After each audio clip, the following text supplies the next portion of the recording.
transition, unmuting our audio. Welcome to this morning's Saturday morning D&D show. We have a doppelganger with us. Something has happened to our guest host, or nothing's happened to our guest host, our regular host, Jordan. But Jordan wanted to be with us today. In fact, he's actually with us a little bit. You will see him in chat just a tiny bit, but he has an important duty to take care of today, which is taking care of baby Oliver. So we had to look far and wide to find a guest host to come in. And though LB definitely was on the list, I decided to go much further. So far, I had to find an island on the other side of the globe to find me a guest host to come in. And so we brought in DanimalDM, our Australian dungeon master. Danimal, say hello to everybody out in the Saturday morning community. G'day. Hey, hello, everybody. I am Danimal. You may have heard of me a little bit. Lucian's said my name here and there. I DM him every now and then. Hey. Yeah. And for all of you Australians, it's probably not Saturday morning for all of you that are watching, but that's great. Welcome to Sunday evening or Saturday evening, one of those. Whatever. Sunday 4 a.m. It's Sunday 4 a.m. So welcome our Sunday community. So, well, thanks for being up at 4 a.m. in the morning. But we got a big show today, so I'm hoping you're excited. Yeah, I'm pretty pumped that I'm awake at 4 a.m. But with my actual occupation, I usually wake up at 2 a.m. anyway, so it's not too different. I'm a night owl. Well, one of the big news for today is it is a leap day. We're in a leap year, and that's important to us in the Dungeons & Dragons community because we also know that it's Chris Perkins' birthday. So we wish happy birthday to Chris Perkins from the show and all of the cast and all of the members that have ever showed up. I saw on Twitter, he said his phone was blowing up with birthday wishes, which is cool. So he is definitely a leap day baby, February 29th here, which is really cool. And so we say happy birthday to them, and hopefully we get some more adventures from him and stuff. It'd be really cool. He's not ready to retire yet. He's been there so long, though. It's crazy. I don't want to think about the day he decides he's going to retire, because I've always really enjoyed the stuff he's put out. And I keep waiting for his new show to start. He he was teasing it at the beginning of the year, the changeover, but haven't heard anything about it since. Maybe I've missed it, but yeah, no, I'm hoping they're live streaming it. I'm hoping they're putting it on the D&D channel at some point. I haven't seen it yet. I've seen the cast and they've talked a little bit about it. They did a round table at one of the conventions. I was thinking one of the PAXs, I think it was, or I forget which one. But yeah, I'm curious to see him back at the seating, because he's always fun as a dungeon master. He's got that nice little cruel but funny kind of bone to him that he kind of does stuff with his players, which I think is awesome. So. Yeah. And how long did Spurt live for? Only 11 days? Yeah, I was like, yeah. Somebody was talking about they need a book that was based on everything Spurt knows, just like, Guide to Everything with Xanathar. So we did Spurt. He's like, well, there wouldn't be much there. Because I was curious as to how old Chris Perkins is, because there's that old joke where after 16 years, they're only 4 because they've only had 4 birthdays. Right. What is he, in his 50s, 40s? I don't know. Probably, yeah, but yeah, divided by 4. So he's definitely, maybe closer to 10, 11 or 12. Yeah. He's a teenager. He's a teenage warlock right now because he was born on the day, is what we think. So, all right. So we're going to do our regular show. I will intersperse some questions with DM so all of you out there can get to know him. He's been a huge fan of the show right from the beginning. I got to meet him because he was watching the show and a fan of mine and Jordan's doing stuff. And we did the Seeking Revenor campaign, and he was one of the people that signed up and wanted to play in it. He got to play his character in it a couple of times here and there. And from there, it kind of developed, and eventually I got to play as a player in his game. So it was kind of how it all started. So community member that's all come together, become friends, and it's been great. And boy, do we get up to some wild shenanigans in our group. So if you haven't seen that, you should check it out. I'm sure I'll give him a chance to plug all that stuff when we get around to it. But let's get to the news of our Saturday morning D&D show, because there is so much going on. Like, they give us an Unearthed Arcana, right? And normally that could absorb the whole thing, but we've got a ton more even than that. But let's start there. Let's start with Unearthed Arcana. So we saw that we have an Artificer Armorer specialization. We've got the Druid Circle of Stars. And we got the Ranger Fey Wanderer. Which one, I already probably know, but which one grabbed you the most when you read through this? Which one really leaped out at you? Well, when I first did a glance, the Armorer jumped at me straight away. Everybody. After I delved in a bit more, I definitely got swayed more by the stars, but then like I just love the idea of the Armorer. The Fey Wanderer did not pull me at all at the beginning, but then once I read it a bit, some of the things I really liked, and it had one mechanic that I really enjoyed. Specifically, it mentions that whole thing where you can imbue your weapons and make it not only magical, but gain a d6 of psychic damage. But it specifies weapon or weapons you're holding and specifies that you can combine it with the bonus action attack that you would normally do. So a lot of times these abilities step on the action economy where, hey, you've got this new ability that uses a bonus action. Sorry if you wanted to do Hunter's Mark or Misty Step or extra attack with 2-weapon fighting. But with I like that it specifically called out can be combined with the 2-weapon fighting attack. So that was good. Yeah, I always would run into that. They would step on my bonus action when I wanted to be a barbarian, and you've got a rage initially, but you want to use that bonus action to do some other cool stuff. But nope, that first turn, I got to get that rage off. And I've got to get the rage off. If I roll low in initiative, that can be a really rough first turn for a barbarian if they can't get that rage going. So yeah, I definitely see that.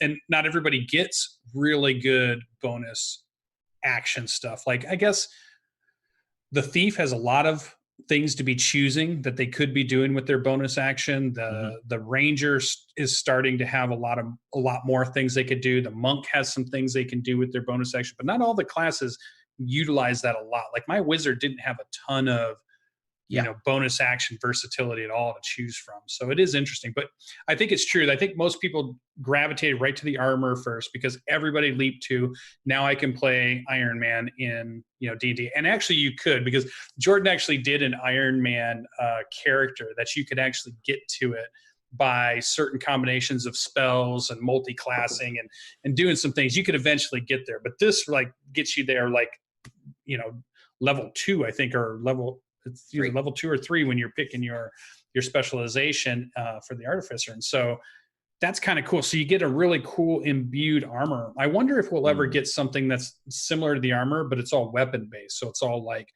cool things you do with just creating weapons, making weapons, and it's all, so you have the armor, your weaponsmith, your, these different, then you have your toy contraptions, or you already have your turrets or your homunculus or your other stuff. So I wonder if they'll do that, but it's crazy too. But what book would this even go in? Because Artificer is in Eberron. So you as a dungeon master have to decide you're going to allow Eberron content in your campaign, assuming you're not playing Eberron. Maybe if you're playing Eberron, it's no big deal. But if you're playing Forgotten Realms and you're like, well, my players want to play an Artificer, like, we have one in our group. You have to let that content in. But where would this show up? Is this going to be in a book not related to Eberron? Is this going to be in a book? Would you put a subclass in a campaign world not related to Eberron? I wonder. What do you think? Do you think they would? What kind of book is this going to go in? It naturally, like, it leans to Eberron, but it's difficult to say. It might just be in a generic, like Xanathar's, where it's not necessarily specifically themed, but here's a whole bunch of subclasses that I have come across over the years. I think what would work well if we are getting a Xanathar-like thing, the name is blanking on me now, but from it was a character on Acquisitions Incorporated, the one that was jumping from different dimensions. Vi. Vi, yes. Vi, yeah. I forget the full name, but Vi, yeah. Jeremy Crawford had that character, Artificer Vi, which was a really fun, cool character. Yeah. Like that would work well as a book of, hey, here's all the weird things I've seen on all the different planes and all the different places. I'm not sure if it's going to be, but it would work. Yeah, I think that'd be a good way to fit that in. That'd be kind of cool.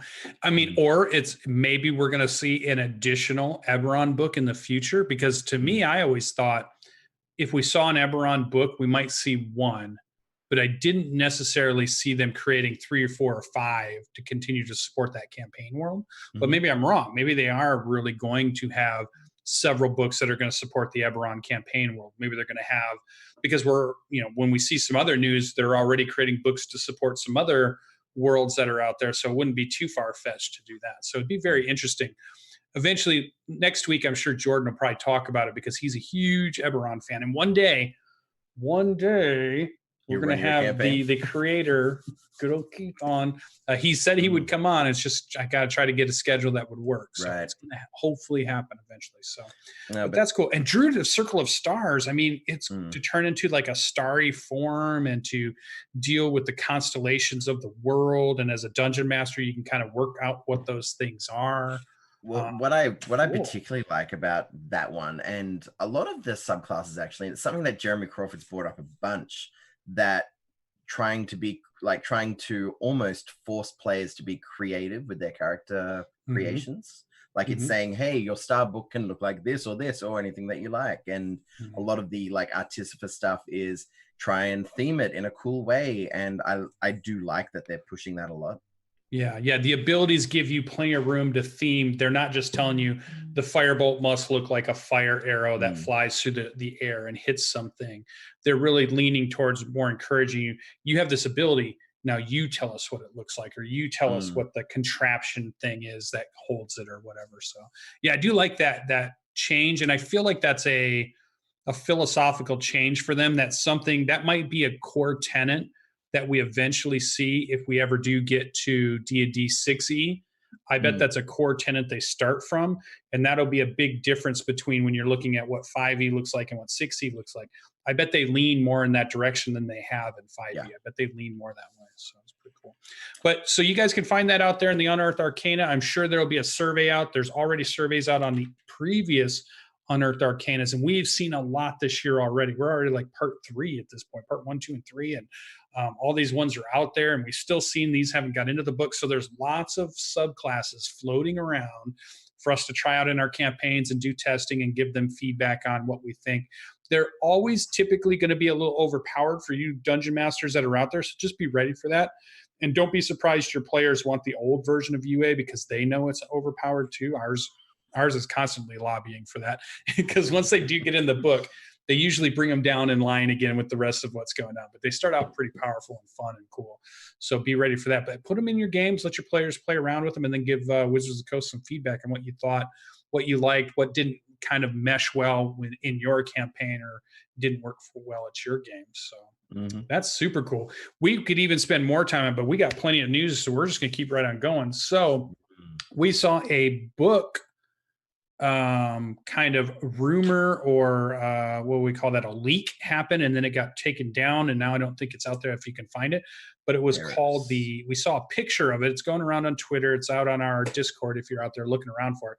We have a great Discord discussion about it, but it's called Mythic Odysseys of Theros, and it's very Greek cover. It's got like almost like a hydra on the front with a very kind of Greek armored god-like or cool champion hero fighting it, and there's like some weird star kind of mix in there, almost a little bit like you think that Druid Circle of the Stars, but that kind of part of your form is starry material of some sort. And it's a really cool evocative fight scene on the cover. So a bunch of people jumped on it, some articles got written, and everybody's like, oh, we're going to get this Greek themed campaign. Is this what we're about to hear about? It's been rumored about in May, so we're still a few months from even finding out if it's true or if it's real. That's when it's going to come out.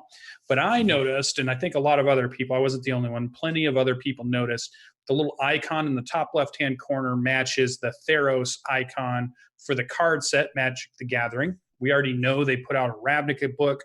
We know that they have this other huge property that makes them tons of money, which is called Magic the Gathering. It's fantasy worlds, it's fantasy planes, it's all the kind of stuff that would be perfect for jumping into a D&D game. And they've slowly been mashing it together. There's even been some other unofficial articles that were out there. I guess they're official. Like they had Dominari and they had a couple of other ones, but they were just PDFs. They weren't released as books. Ravnica was really the first one. But then the newest expansion for cards right now is called Theros. I think it's called Beyond Death, Theros Beyond Death. And they're telling a story in this card pack of some legends and some myths that are happening in this Theros world. So it feels to me like it's a tie-in to Magic the Gathering. And what do you think when you saw the picture? What would you like about it, or where'd your mind kind of go when you saw it pop up? Well, my brain went instantly to Ravnica. So I assumed it was going to be similar in what it released, which meant a bunch of races and maybe some new spells, maybe some subclasses, maybe some of the subclasses we've already seen. I saw a few posts saying, hey, this subclass would fit well with that. Maybe that's what that means. But I think that's what's being said about everything. Like whenever a small like flavor of something appears, everyone's like, oh, that must be it because of these subclasses match it. But then they keep changing their minds. Yeah, I'm excited because Ravnica is one of my favorite books they've released as far as just a content book, as far as giving you stuff for DM and players that is useful and wanted. There's plenty of players that have come to me and said, hey, in your Seeking Revenor world, can I play this from that book? There's cool classes in there. There's cool subclasses. There's cool. And Ravnica is about this big mega city that's basically a whole planet or a whole plane. That's just one big giant city. Whereas Theros is going to be different. So we're going to get a different kind of feel. And so we had like a mega city kind of campaign book with tons of guilds and lots of guild action and lots of urban stuff that could be going on. Yeah. Whereas Theros could be something that's very much, a different setting, and it could be more like when my mind jumped to things like Clash of the Titans and all of those cool, the Great Odyssey, that whole Mediterranean area of our world. I could see a good Mediterranean area fitting into, a Dungeons and Dragons world. There's just plenty there for us to explore and do and add to our games. Or you could, as a dungeon master, add a Mediterranean spot to your map, right? So you could have all these things and you could explore. So maybe this book will help us filling those out. So I'm excited because so far the Magic the Gathering books have given us plenty of dungeon master stuff, but also plenty of player stuff to make it a pretty successful book. It's not like we were just talking about Descent to Avernus, or if we're talking about maybe something like Storm King's Thunder or Tomb of Annihilation. Typically those are books that players aren't buying. There might be one or two things in there. There might be a new background. There might be a new race or something. But for the most part, it's meant solely for dungeon masters because it's just a big campaign with a big adventure. And players typically aren't going to buy that. Collectors will buy it. Other people will buy it, but they're not all buying it, right? And players love to buy anything that gives them more options. So I'm excited for that, to see that. I think it's cool. I think more Magic the Gathering. Now, you have said, I think we were talking a little bit, how much Magic the Gathering have you played previously? Well, I bought my son a deck for his birthday, bought myself one, and then my other son was upset, so I bought him one as well. And we've played that like a whole bunch, but we haven't really gotten into any of like the lore, really. I've had a little dabble with the online games, like the Arena, Magic the Gathering. Yeah. And I keep meaning to get more into it, but I haven't. Yeah. What'd you think of the art on the cards, though? Like when you're as a dungeon master who's watching stuff and you're laying things down. Yeah, did that? Yeah. I love them. It's beautiful artwork. Cool. I got every time you said that whole idea of doing a campaign with the guest. Yeah. I get that. I still want to do that. I still think it'd be kind of cool. I wouldn't mind. I'm still, the one thing I'm missing from Magic the Gathering with Dungeons & Dragons is a way to play a mage planeswalker that is picking the colors of the magic, but that translates into a tabletop role-playing game, not just a card game, right? The card game does it great because you can be like, oh, I'm going to play this red-black deck. You're like, okay, cool. I've got this new green-white deck that I put together that's all creature-based and really cool. I love how that works in the card game, but I would also love to see that system some way, somehow, in a tabletop role-playing game where we could be like, oh, okay, you're playing this person and you're real creature-based. You're going to bring up a lot of pets and things like that. And your white-black is the mana you're drawing on and how that works. And then I can be like, I'm going straight fire because I just want fireballs and lightning bolts and, meteor strikes and all these cool things that are just big, direct damage, fiery things. Yeah. I would love to see that in a a version of that in a tabletop role-playing game, or how D&D would handle it if they were going to bring those planeswalkers in the 5 colors of magic and mixing and matching. So, but I'll take the campaign worlds. I'll take that as, if that's what I'm going to get, that's what I'll take. So Black deck all the way. Yeah, there you go. Yeah, you got to play that death, you got zombies and vampires and werewolves and all kinds of cool stuff in there. So Indeed. I love it. All right. So if that wasn't that normally would fill out one of our news sections and we'd be happy, or we might be saying, I wish we knew what their next storyline is, which I do, or, hey, we haven't heard a lot of news yet. That's all we had, but let's, maybe we'll get some more in the future. We got dropped and I forget it was a gaming convention of some sort, Gamescom or something like that. I forget which one. You can find it on YouTube because it's all over the place now. But they dropped another cinematic for Baldur's Gate 3 that definitely blew me away. Like when I watched this, I was like, that is the Dungeons and Dragons game I want to play right now. Like, immediately. A little better than the Dark Alliance trailer. Like that was much less jarring. Yeah, the Dark Alliance one that could have been anything. That could have been any action fantasy. That was World of Warcraft. That could have been, any game, and it was fine. But this one just grabbed you as being Dungeons and Dragons. It was just like, this is what Dungeons and Dragons is. And this is what I feel like 80s and 90s Dungeons and Dragons was for me, because we started playing, but we quickly moved into using some of the spelljammery stuff or using some of the planeswalking stuff because we were ready to get fantastical. Like we had done a bunch of adventuring, we'd done a bunch of that stuff, but now we really start to stretch the limits of our imagination. Crazy weird things that are out there, and that's what that trailer reminded me of. I loved it. Yeah, it made me do a bunch of quick research. I was like, I had no idea that Gith rode red dragons, and I was looking up all that about how they made a deal with Tiamat and to fight the Illithids. Yeah, I loved it. And just the idea in your mind, you might think about how maybe something like that works, or you might just have this idea that, oh, okay, so they would attack their ships, and their ships would attack them and try to enslave them. And I get that as a concept. But when you see the dragons come out of a portal chasing it, and then they grab onto the side of it, rip it open, and then you get a breath weapon on the inside, and then they do the cool string pop that makes the Nautilus ship disappear in that shadow thing. I'm like, come on, how have I never thought of that? That is all the biomechanics were just really good. How he did something to do something with all the innards of the Nautiloid. It was very well done. I love that. And they made the Gith character look super fascinating and super interesting. Like I was immediately like, I want to play that character, the one that's trapped, not the one that you're getting I don't know who her name is. I'm sure we'll find out in the game eventually. But the way they made her very just like, oh my God, this is a cool character. Because sometimes you get Gith artwork, and it's a little more angular. It's a little bit cruder, I think, in some ways. It's a little bit more, a little more alien. And that's cool too, because you want something to be different. But this one felt very like I wanted to know about this character. When I saw her struggling and she gets the tadpole put in her eye, and now you're trying to figure out what the hell is going on. I'm like, I want to know about the story.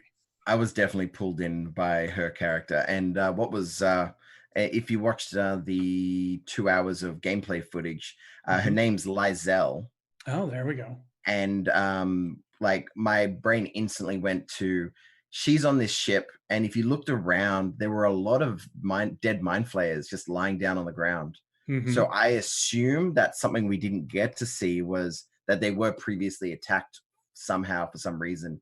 She was part of the attacking force and she got captured. That's my guess. But it was really cool being introduced to all the core characters in that 2 hours of footage, as well as the ability to make your own character. It reminded me a lot of the beginning of Skyrim, because the way that the trailer interacts with how the game works is as the mind flayer is walking up to you and getting ready to put the tadpole in your eye, that's where it cuts to the character creation. And then it cuts back as he walks away and the dragons attack. I loved it. It was great. Yeah. I'm super interested to see, because any game you're going to play and you're going to make an honest attempt at recreating Dungeons and Dragons, your character creator's got to be super robust with all the possible options. And like in that trailer, or in that gameplay, the character they build, wasn't it like some type of vampire character? That was one of the origin characters. It's called. His name was Antarion. Yeah.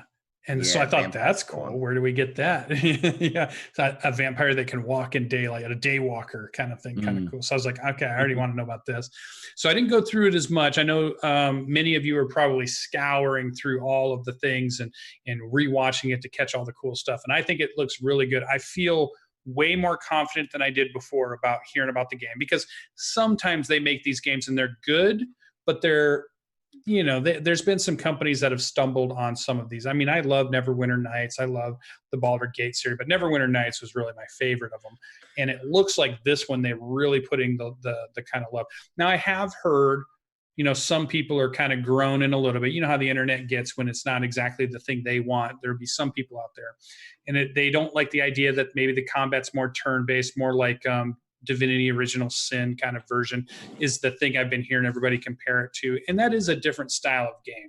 Maybe you want more of a hack and slash Diablo style. Maybe you wanted more of an MMO, World of Warcraft style. But I think we're going to get something that's more of a hybrid in between that, because they want to keep, in my mind, they want to keep the dice rolling in the background. They want you to still feel like it's Dungeons and Dragons, and for it to feel like Dungeons and Dragons combat is just turn-based. It just is. That's just how it works. And as soon as I saw the battle start on that gameplay and saw that it was turn-based, I cheered. I am a massive fan of all the turn-based, like all the old tactics games and like Fire Emblem, XCOM. It's definitely one of my preferred genres, and I loved the in the gameplay footage, he does 2 attacks in a row, both that said they had a 90% chance of hitting. Missed them both. That is just so XCOM. Yeah, I love that. And I love to use the mage hand to push the creatures away. So your players are going to start wanting to ask you, hey, can I use my mage hand to push things? Yeah. That's coming. So it was exciting. There's plenty for you to see out there. I meant to look up whatever the release date was to put it in the notes, but I totally forgot to figure out. I'm pretty sure there isn't one yet. Maybe they haven't announced it. Yeah, I haven't. I should have researched it, but I can't wait till we do get it. It looks pretty robust, so it doesn't feel like it's 2 years away. Maybe it's still a year away, but it doesn't feel like it's something that's that far away. It looked pretty solid. It looked like they had all the assets in. It looked like lots of the mechanics were working. It sounded like they were still in the bug and fine-tuning thing, but I don't know. Maybe we're going to see it sooner. Maybe it's a 2020 release. Maybe it's a 2020 release. Yeah. I loved it was actually really nice. It's something that I remember, I think Jordan was saying in previous episodes about implementing of the 5e rules, and how like he played a game which was exactly like the old rules. And then when he played a game recently, it wasn't. It was like tech trees and stuff. Yeah. I was so happy to see that they had like actions, reactions. There was disengaging, saving throws, bonus actions. Yeah. Yeah. Advantage. It was great. I'm sure it's going to, if they do it right, go well. But they were talking about early access, and then I think they were referring to early access on Steam. And so as soon as that finished, I hopped on Steam and added it to my wish list straight away, because definitely. Yeah, it's a buy for me for sure. That cinematic sold me. I even like the cinematic they put out just before that one too, to kind of get things hyped up. That was really good too. Ceramorphosis, is that how you say it? Yeah. Because that had some cool stuff in it too. But this really sold me. This I'm interested in seeing what the game is. I'm interested in being able to create characters and play a true 5e engined run computer game to see how that goes. For when all my buddies can't get together and play real Dungeons and Dragons, because that seems to happen all the time because of everybody's schedule, I'll have something to lean back on and go through and play some adventure. Although I did see that it's 4-player co-op. So maybe some of us need to put maybe a little gameplay up on our channels. Maybe Saturday morning D&D will gather together 4 co-op like people and maybe run through this and see how that plays, because that could be pretty cool. I know Jordan will buy it. I know he's into it. He was really, we were excitedly talking about it through Discord in the last couple of days now. And it's been super cool to see this just drop towards the end of the week. And so it's pretty cool. So we got a cool cinematic. We got some cool gameplay footage for Baldur's Gate 3. We got a book that is a possible release that is rumored to be released. We think it's a leak. We think it's an official leak. We don't think it's a faked leak, or at least not fake, like somebody created it, but it wasn't Wizards. It looks like a Wizards production. We got an Unearthed Arcana subclasses. So that's tons of stuff. That's not all. We still have more news, or at least a little couple pieces before we move on. There's going to be a Tales from the Loop show, and it's going to be on Amazon. And how cool is this? How much are you familiar with? Tales from the Loop is one of my favorite. You can see it behind my shoulder right now. It is my favorite. Jordan loves Kids on Bikes, but that's my Kids on Bikes. Tales from the Loop is so good. The artist blows me away with his art style. And that book is, if you don't ever play the game, buy the book just for the artwork that's in there. And how cool is it that we're going to get an Amazon show? Are you excited for this? Yeah, there's a tally of Amazon shows that are just increasing the likelihood that I'm going to get access to Amazon soon. I'm still hooked on Netflix and Disney Plus, but eventually I'm probably going to have to add Amazon to that list. But I wasn't terribly familiar. Like, I've seen a bits here and there about Tales from the Loop, but it definitely, my first impression is always Stranger Things. Like that's the first thing that comes to mind. But I love the idea of it, and everything I've read about it. Tales from the Loop sounds awesome. Yeah, it's like show looks trippy. Yeah, so like an 80s feel, but then kids are wandering around, but then there's some weird technology thing going on with this loop that everybody's attached to. And it's a cool idea. It throws me back to it. It's like the imagination of Lucas. It's a little bit of imagination of Spielberg. I feel it's like Simon, the author of that, and I forget his last name. I should have wrote it down. Simon. Oh, it's right on the book. Probably I could read it. Well, the book's from Free League if you haven't got it. But he does such a good job of capturing this. Like, he's got like these 80s Volvo cars, and a person getting out, looking down the road in surprised wonder at a huge robotic thing walking across the road. He captures this really cool 80s technology matched with crazy technology we've never seen before, but it all seems to match, and the colors are great. So it's really cool. I love how his artwork works, and they're going to make a whole show about it, which I can't even wait to see what this show is about, because it's about weird things happening around technology, and those are always really good shows.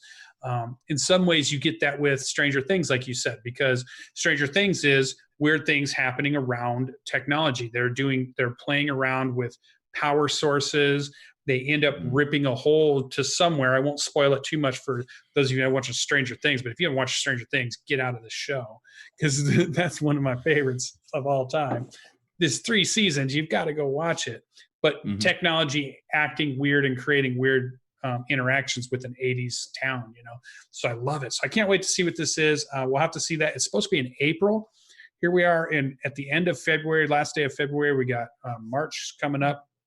And then not too long to wait for this, so it's going to be really good. Well, it's March for me right now, so pinch to punch. There you go. So just one more month for you to wait it out. I am with you, though, too, because I am Netflix, Hulu, Disney Plus, and Amazon. Those are the 4. I've got 4 services going right now. We don't have Hulu here. We're not special enough in Australia. You don't get Hulu in Australia? How do you watch all these shows then? Well, I know that the like Brooklyn Nine-Nine or that's on our Netflix. Like so I've the rights for that's why you can't have one streaming service for every country in the world, because before there were streaming services, it was like the rights were being sold in this country, it's owned by that person, in this country it's owned by that group, in this country it's owned by that company. And so our Netflix is different to American Netflix, which I very much noticed when I went to America. I hopped on American Netflix and I was like, "Oh, you get the extra stuff. This isn't fair." Yeah, you have to use those VPNs to make it look like you're coming from a different area. We did for a bit. It was a bit iffy. We canceled it. Yeah. So that's going to be cool. We'll have to see what that looks like. I'm excited for it. They dropped the trailer for Stranger Things 4 already, so I'm excited for that. Russia. That's going to be really cool. So that's sweet. Now, I did notice a note. We had a note in our show notes here. Jordan was mentioning, because he got to talk with last week. If you guys were here for the show, we had Ted from Nerd Immersion on, and they got to talk quite a bit about D&D stuff. And they took quite a bit of their segment up talking about possible video game releases, because they had that news announcement that they wanted to put out 3 or 4 or 5 more computer games based on this property in the next coming years, right? So in the next 4, 5, 6, 10 years, there's going to be a bunch of these games coming out. And they were really kind of conjecturing on, is it a good thing? Is it a bad thing? What are the things that they might see? What kind of cool things we are? For me, I didn't get to really converse on it too much, but I think they covered it pretty well. I didn't have too much that I was going to throw in, except for I'm excited if they try to tackle a few different genres of computer games. So if they want to attack a MOBA style game, or they want to attack, like we already got like the XCOM style, the turn-based moving around. So that's cool. But I wouldn't be disappointed if they tried to go an MMO route. I wouldn't be disappointed if they tried to do a card game based on Dungeons and Dragons stuff. So they already know how to build card games, even virtually. So the Magic the Gathering Arena is a fantastic virtual card game that you can get in for free and just have a lot of fun playing, with really good artwork and really cool in-depth mechanics that get your brain really thinking. Are you trying to influence me? Yes. I'm saying you should play it. Every now and then me and Jordan have played, and it's fun because you can just play against your friends, and you can say, oh, I've got this weird deck I threw together, and you can have fun. It's a way that I've connected with my nephew. It's a way I've connected with my brother, because I don't play games with my family as much, but Magic the Gathering was the one game we did play with each other. So I wouldn't mind a Dungeons and Dragons card game. But what I don't want is I'm hoping they don't do is send their license to a bunch of mediocre game developers, and all of a sudden we get like 5 versions of iPhone games that are terrible. They have the name Dungeons and Dragons, but other than that, relate in no way to what's going on. And like, it's like Candy Crush or something, or it's, and it doesn't have anything to do with Dungeons. That is an interesting point, because are you familiar with all the games from Games Workshop? Yes. Because they did exactly that. They split up their IP and was like, you guys, you small company, you get this one character. You larger company, you get this Space Marine chapter. You big company, you get the whole everything. And I would say probably about 60 to 70% of those Games Workshop games are not good. Right. But a whole bunch of cream rose to the top, and there's actually some really good ones. You can find some good gems. I'm a huge Game Workshop fan. I could have a whole Saturday morning Games Workshop show for sure. So maybe if there's some other people out there, maybe I'll do that at one point, because I love playing the fantasy. Their Warhammer Fantasy game was really good and really evocative. I love the story behind it, but they make really good games, and I wouldn't mind being able to talk about that other passion too at some point. But you're right. They allowed their license to be bought up by a lot of people, and some really kind of cruddy stuff got thrown out in the process. They get swept under the rug. You don't have to don't look at those. They're bad. So hopefully that doesn't happen. But Wizards of the Coast has had it happen to them too, though, because they've done things like back when it starts to get popular in the late 80s and 90s, all of a sudden it's Dungeons and Dragons lunchboxes. It's all kinds of stuff going everywhere, and it's like everything's licensed to it. They just want to make toys, and they want to make little trinkets that kids could buy and do all this, and it gets super saturated with what their branding goes on.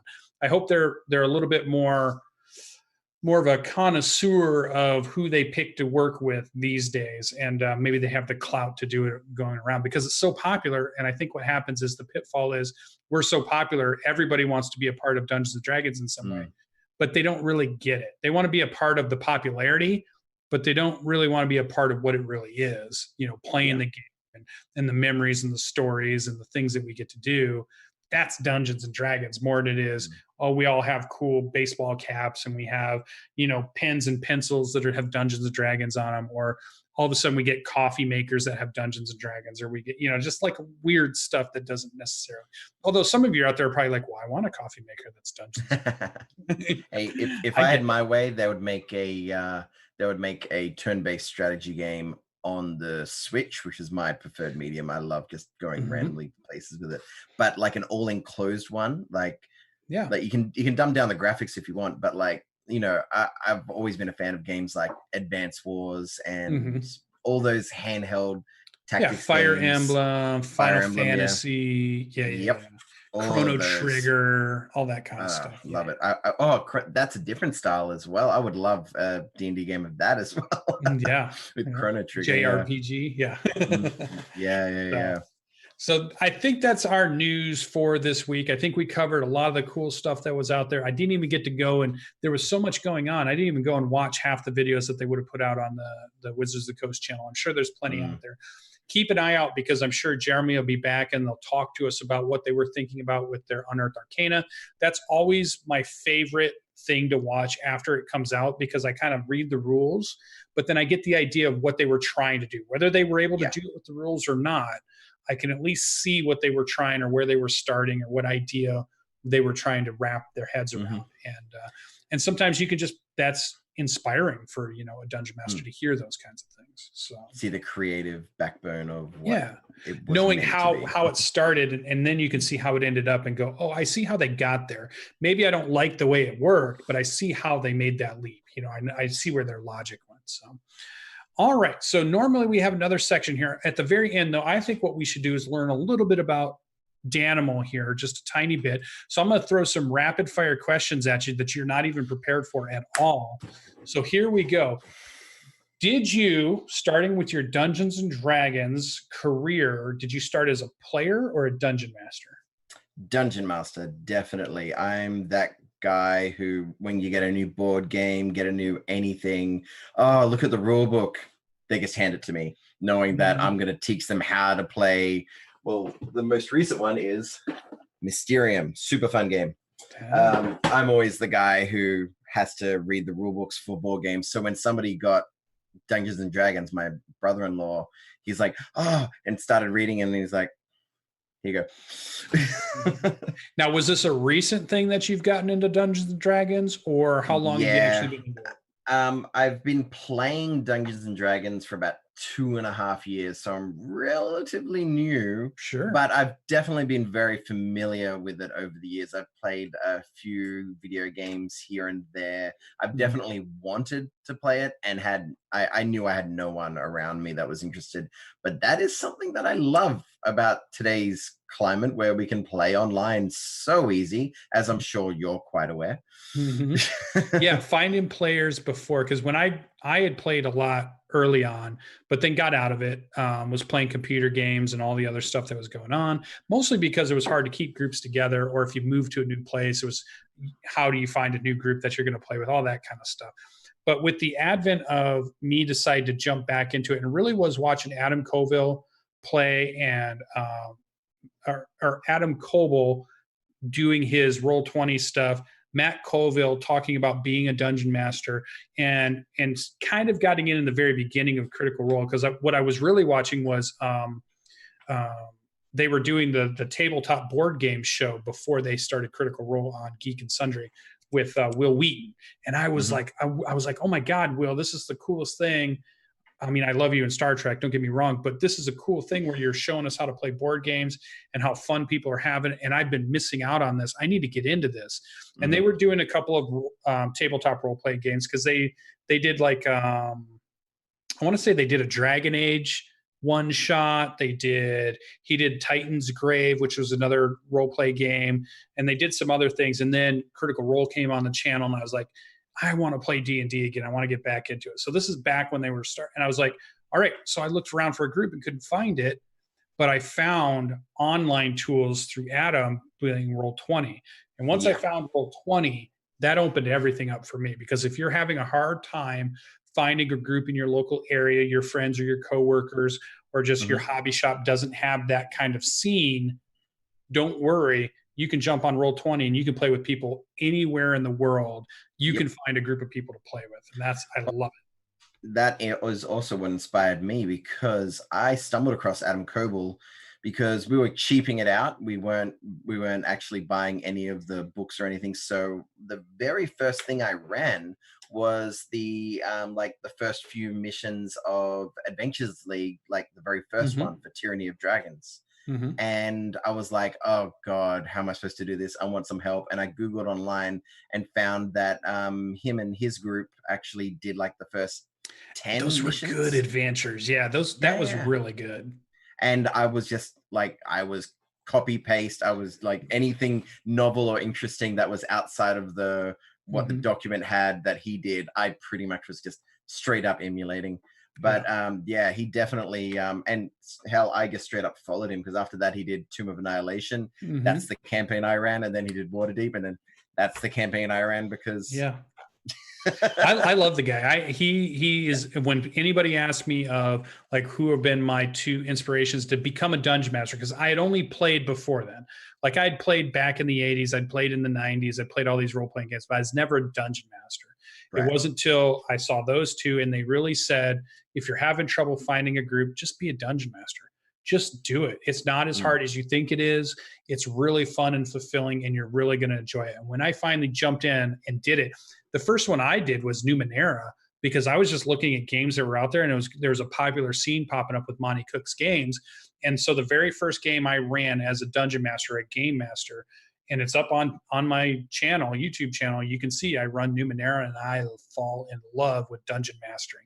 I fall in love with the idea of crafting adventures and getting players together and running through the whole thing. I can't believe I waited so long to try it. You know, I waited so long to do that. So it's really cool.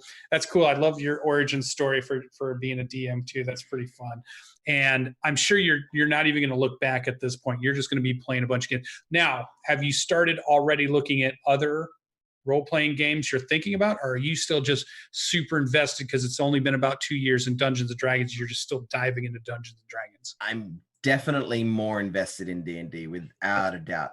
But I have, you know, I've looked at a few others. Numenera actually intrigues me a bunch, as does a game that I've definitely tried to dive into, but I don't think I can find anyone to play with me, is I've forgotten now, The Burning Wheel.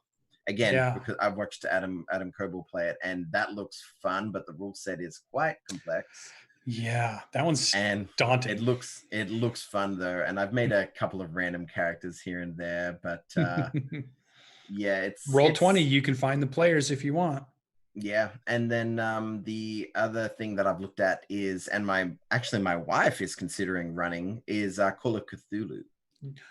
Very popular, very popular. In fact, I have noticed it's very popular in Europe, very popular in the Pacific kind of areas like Japan, and there's that whole kind of Southeast Asia scene. There's a big, huge Cthulhu role-playing game scene going on there, and that's a good one. I think that'd be fun. Eldritch Horrors, you know, sometime in the 20s or 30s or 40s, wherever she wants to set it. That'd be pretty cool, pretty fun. So, well, that's pretty good. Well, what was the first D&D character you played, though? So you've been a DM, but you must have played. Well, not including a one-shot, because I'm not going to count that. My first D&D character is one that I'm still playing. His name's JJ. He's a human bard, and he's exceedingly annoying. Imagine that, as all bards are. I have right here something that I grabbed from an op shop. Is a little thing that I use when I love props. Do your spells. Yeah, I'm actually playing that today. We started with Lost Mines of Phandelver and are moving into what's it called? Not Horde of the Dragon Queen, the one after it, Rise of Tiamat. Rise of Tiamat. Are you guys doing the? Let me switch here. The Essentials kit, did you do all that Phandelver stuff too? Because that's extra Phandelver adventure stuff. Well, that's what my son is currently running. Oh, that's right. Yeah, we have the Essentials kit, and we got it for my son for Christmas because he was like, I want a DM. And how old is he? He's turning 11 in August. Okay, so awesome. I love it. And he rushes and he doesn't read everything properly. And I'm like, Okay, I'm not telling you how to DM, but normally in this kind of content, they would say what the rule would be for here or what the DC would be. No, it doesn't. It's a DC 12 check every time, but he loves it, and he's actually putting his own like little twists in and saying, okay, I'm going to change this and do it like that, and it's great. In that one, I'm playing a paladin who keeps critting a lot. My dice love me. My players hate my dice. Nice. Well, then I'm glad we play with you online, so you don't get that problem with us. I was horrible last week. I don't think I hit you guys last week. No, but the week before you hit me every single time and killed my halfling twice. So it was definitely crazy. We'll get to that. So that at least gives you a little information on DanimalDM. I love that you have a son that's at 11 that's interested in the game and playing. I love that you play with family. I love that you're into it. And being newer is actually really good because I think 5e is a great time to be in this hobby. You don't have to bring any of the baggage of early editions, basic or AD&D. All those were great and fun, and I have great stories from them. But I think 5e is really good, and it's a great time to bring people in. Something that I find is, and I'm a rules lawyer. I definitely I will take that on the chin. But I find that a lot of the time when people confuse the rules or get a rule wrong or whatever, it is often because they are influenced with their memory of 4th edition or 3rd edition. They're like, doesn't it work like this? And I don't have that problem because I'm too new. So that's a benefit so far. But then when 6th edition eventually comes out, whenever, or if I play another role-playing game like Pathfinder or Numenera, I'm going to make mistakes left, right, and center, I'm sure. But it's fun. We'll see how it goes. That's great. So, all right. So we typically move into, right after news, we get into our Bardic Inspiration session. Yeah. One of these days we'll have like a whole banner. Maybe I'll play a little film clip and then we'll come back, when we're Bardic famous. Inspiration. Yeah. It'll be like the one, the And Now You Know, or the one that. The More You Know.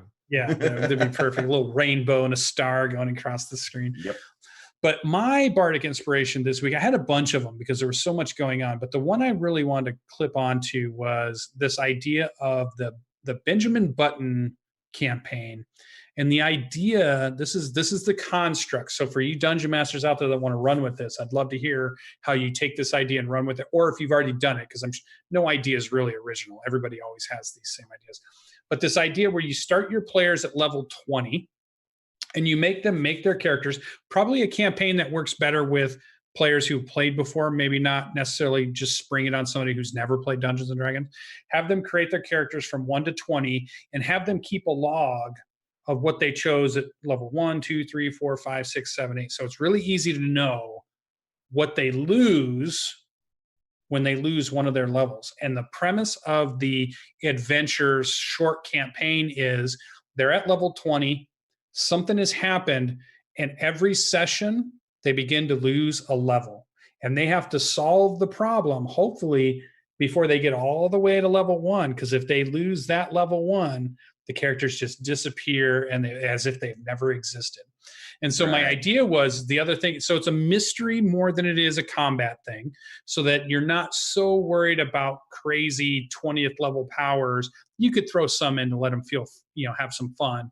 But the real main thing of the campaign is a mystery of why they're losing their levels and how are they going to find a way to kind of stop it. And I thought that would be a really fun way to see what the players would do, see really powerful characters begin to get less and less, see what it looks like when they lose this thing and they lose that thing and how they react to it. And I feel like it'd be just a fun way to try to do a campaign. So if anybody tries that out, that was my Bardic Inspiration. That would be a cool campaign to try out. Could be done in any system. I was just thinking of it as in Dungeons and Dragons because you go up to level 20, but obviously it could be in any system. What do you think? Do you think you would try to play in a what would you make if I said, Danimal, I'm going to run this, and I would tell you, you're going to lose a level every time, but you get to make a 20th level character. What are you going to run with? Maybe multi-classing to keep it easy. You broke me. I was going to say I would definitely multi-class a whole bunch because that would be fun as well. Just going, I'm not a rogue anymore. I don't know how to pick locks and stuff like that. And man, I don't know what I would run. Definitely something level 20 is daunting, especially for a spellcaster. I would want to lean to something away from spellcasting, but then my love is bards. Bards is my favorite class, so I would probably start with a level 20 bard, just see where you go from there. That'd be interesting. Very cool. Although the 20th boost for a bard is a bit lackluster. So. All right. So what was your bardic inspiration? Well, mine was actually in a similar vein to what you had the idea of. It came to me when I was watching the Baldur's Gate 3 trailer and the Baldur's Gate 3 gameplay footage. Definitely the gameplay footage. Spoiler, maybe, I don't know. It's talking about they have these these tadpoles in their eyes, these mind flayer things, and they have a limited amount of time. They've got to get to somebody that can heal them. That's what they're trying to say. It's implied they weren't sure, but it's implied they're about to turn into mind flayers if they don't do something. Yeah, I like that. And so it feels like they have a short time left, and they've got to quickly do something to stop that thing. And that's definitely where my brain instantly went. I was like, it could be anything. It could be like a mind flare. It could be you've taken a virus. It could be like you've been bitten by a zombie in the old school, Walking Dead kind of way. But my brain also went to a movie, which it's not a great movie, but it's a fun movie. Crank. Have you seen it? Yeah. Because he has a limited amount of time. He's got the adrenaline thing going in him, but once it dies, his heart's going to stop or something. Yeah. He has to try and find this guy who has the cure. And I definitely love the idea, both with the Baldur's Gate thing and with Crank, where the thing that has gone wrong with them is actually powering them up and making them stronger or faster or hardier, but it will eventually kill them. And so, it'll either be a one-shot or a small campaign where they've got to either find the source of it or the cure, or trying to do what they need to do with the small time they have left, and that there is a hard time limit. So that would be interesting from a mechanics perspective, as in, are you going to take a short rest? Are you going to take a long rest? Ooh, how many long rests can you take before it, So yeah. I definitely like the idea of that. Yeah, and they wouldn't know necessarily the exact. So there's the built-in pressure, built-in tension that you can build into the crescendo of your campaign, and it'd be pretty cool. So I like it. That's a cool idea. So for those of you that are out there and you take that idea and run with it, let us know how it worked out. Or if you had a similar idea and you've already ran it, tell us how it worked, or what pitfalls you ran into, or what was really cool about it in the comments, and kind of share that and help just inspire all these other dungeon masters that are out there that are looking for content that they want to add to their game, or things, new ideas that they could do for their games. So it's pretty cool. So at this point, we typically jump into what we did in our games that we played. The nice thing about it is that me and Danimal played in the same game. And even though we're towards the end of the show, Jordan's not here, so if I want to go over a few minutes, I can go over a few minutes. So he can scold me later. I'll take it for you guys. But we got to play on Tuesday night. We switched to Tuesday night. We will do a non-spoiler at this point. Usually towards the end of the campaign, we do spoilers at the very end, so we'll try to stay non-spoiler for now. We switched to Tuesday night, which has been really good, and we're playing a Waterdeep Dragon Heist, but it's not necessarily a spoiler. You can go back and watch the episode if you want. The big thing that happened that obviously was fun, you hinted at it a little bit at the beginning of the session. Me and you talked about it a little bit after. You decided to combine all into one, which I think is brilliant, Acquisitions Incorporated into Waterdeep Dragon Heist at the same time, because it works out when you get the Troll Skull Manor thing establishment, or if your dungeon master gives you something else, because they can kind of fine tune whatever happens. It's a perfect fit for an Act Inc. storyline to be piled in at the same time too. But what is it, because you like that book so much that you really just wanted to get it into the campaign, or what was the catalyst for you on that? Well, much like what I think you're trying to push with bardic inspiration, like being inspired by things around you. In the past, I don't know, 6 months, I've been really catching up on all the Acquisitions Incorporated content. And so as of 2 months ago, I was caught up with all their live shows. And I've actually been listening to a bunch of C-Team recently. I love C-Team. I started that recently, and I was like just perusing through the book, and I really love it. That was part of it.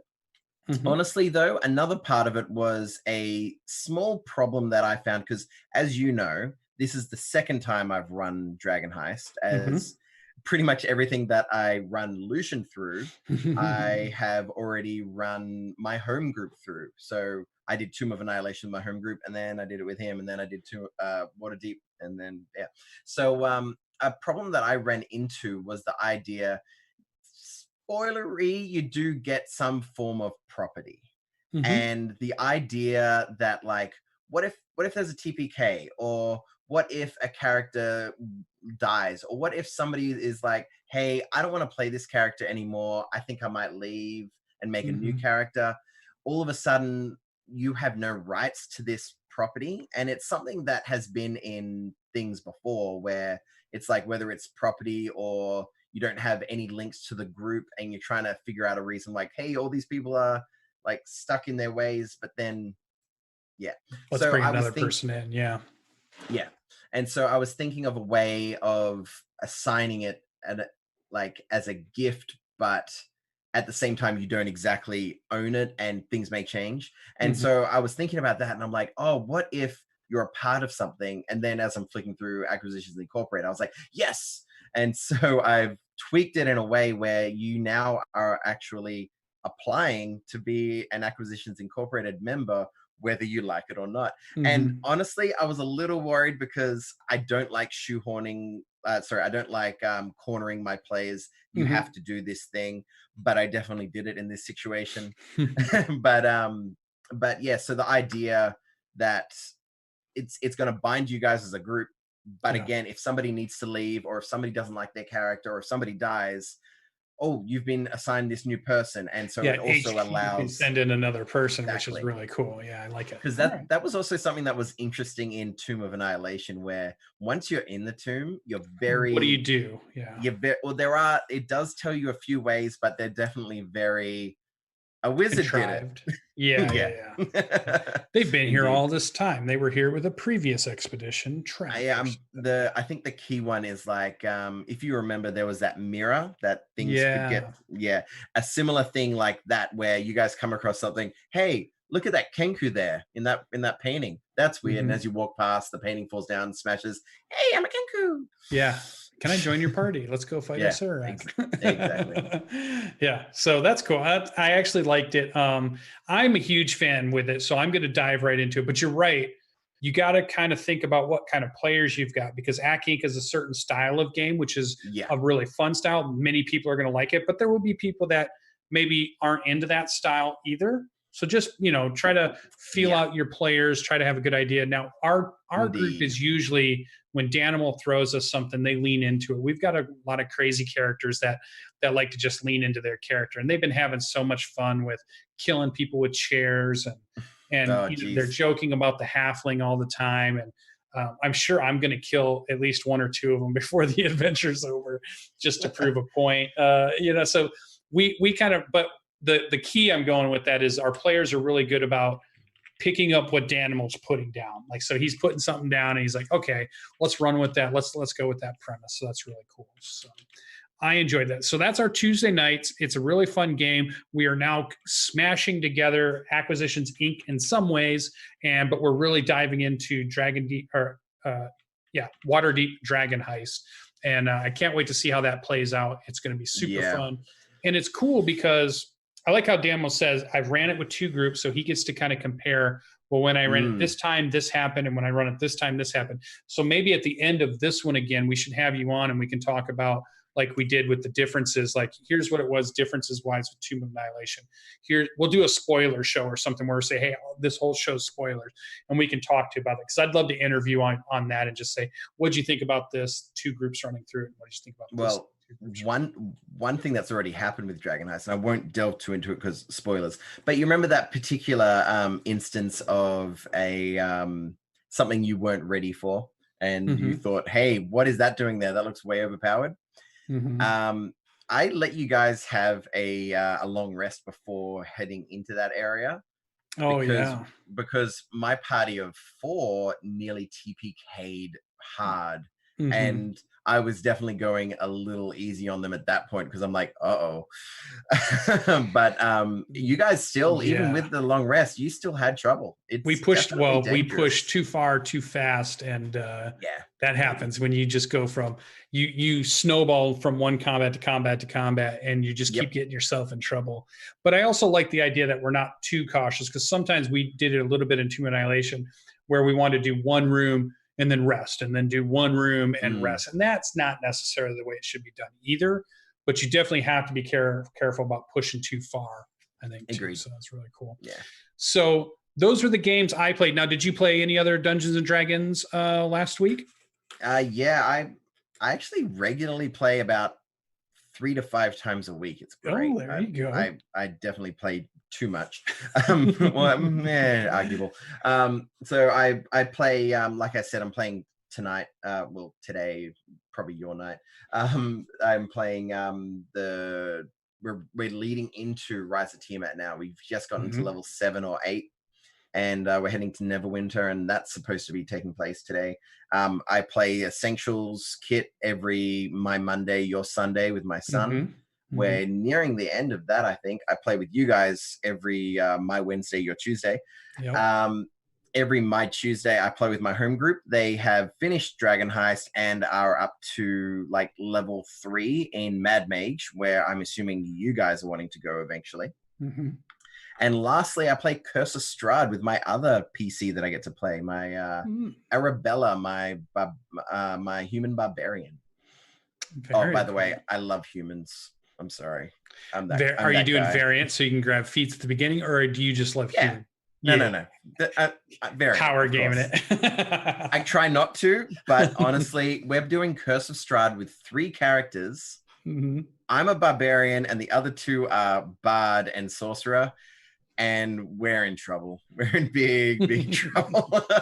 It is not a good cohesive group for that campaign. Someone should have been something. We were doing a big part of Tomb Annihilation when I played it the first time with 3 characters, and let me tell you, that is tough with only 3 characters. You were also a barbarian, though, right? I was. Yeah. Did you come into a whole heap of situations where if you didn't run in front and rage, your team would have been in big trouble? Oh God, yeah. Especially against zombie T-Rexes and the big feathered one. What was the name of the main? Oh, the King of Feathers. King of Feathers. That's fun. The giant frog hemoths, hordes of zombie, just everything. And even fighting Yeon T at levels 4 and 5 are tough because of how badass they are. Yeah. So, all right. Well, we go the entire day for sure. Jordan's probably giving me the big cut sign. You're 8 minutes over. He's probably going spastic. So we should go ahead and shut this awesome thing down. Jordan's going to have your legs broke. Yeah, probably. He's never going to let me do it again. I can see him in the camera now.